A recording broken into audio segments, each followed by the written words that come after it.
Friends, welcome to my YouTube channel. இன்றைக்கி ஒரு ஈஸியான ஸ்வீட் செய்கிறது அப்படின்னு பார்க்க போகிறோம். அது என்னென்னா கேசரி வந்து ஆரஞ்சு அந்த கலர்லேயும் இருக்குது, ரெட் கலர்லேயும் இருக்குது. நான் வந்து ஆரஞ்சு கலரில் இருக்கிறது பண்ண போகிறேன்.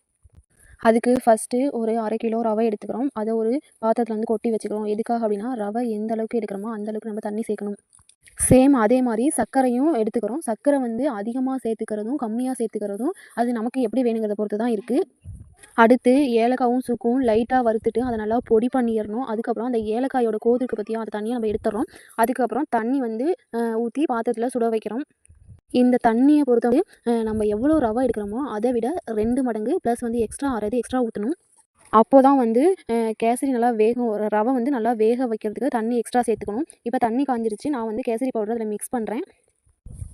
மிக்ஸ் பண்ணிவிட்டு லைட்டாக அப்படியே வந்து கிண்டி விடுறோம். அடுத்தது அந்த பொடி பண்ணி வச்ச ஏலக்காயை வந்து எடுத்து கொட்டிட்டு கிண்டணும். கிண்டிட்டு ஒரு 5 நிமிஷம் அப்படியே வச்சிருந்தோம் அப்படின்னா கொதி வர ஆரம்பிச்சிடும். அதுக்கப்புறம் லைட்டாக உப்பு சேர்க்கணும்.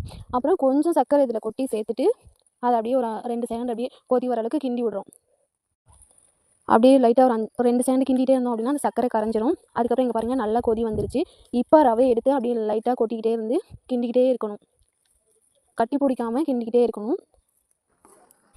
இப்போது எல்லாத்தையும் வந்து போட்டு நல்லா மிக்ஸ் பண்ணுறோம். கொதி வருது. அப்படியே கிண்டிக்கிட்டே இருக்கணும். அதுக்கு மேலே கொஞ்சம் வந்து சர்க்கரையை போட்டு கிண்டுறோம். எதுக்காகனா ரவை வந்து சீக்கிரம் வேகணும் அப்படிங்கிறதுக்காக கொஞ்சமாக வந்து சர்க்கரை போட்டு நல்லா அப்படி கிண்டுறோம்.